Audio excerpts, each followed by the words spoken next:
Today we're going to be using the power of mods to make Project Zomboid feel a little more like The Walking Dead. Shout out to Nitro for suggesting this in the comments, and if any of you guys have any ideas you'd like to see, post it in the comments and I'll credit you in the video. But with that being said, let's get into it.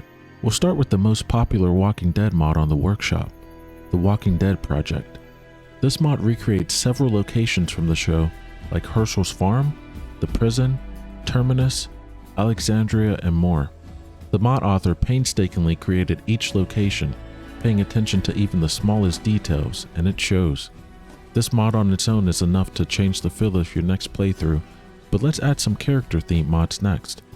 The Walking Dead Rick Grimes Sheriff outfit, which also adds his police cruiser. The Walking Dead Daryl's clothing mod and Daryl hairstyle gives you the chance to play as the much beloved character from the series. And we'll also be adding remastered Kitsune's crossbow mod to bring his weapon of choice into the game. Michonne's katana adds a new weapon with a few key differences to its vanilla counterpart. And lastly, B. Morgan Jones adds a craftable bow weapon to the game. Now let's transition into a few gameplay focused mods. The scent of blood makes zombies drawn to your unbandaged wounds. The probability to attract zombies varies depending on the severity of the wound, and having multiple injuries stacks the effects.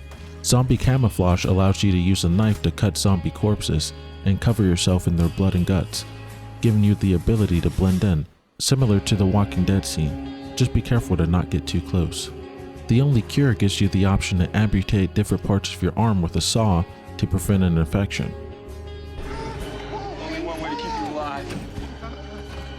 Cannibalism Core adds the option to butcher corpses to obtain human meat, and will also be using To Serve Man, as it adds a rare cookbook that contains recipes for your newly obtained human flesh.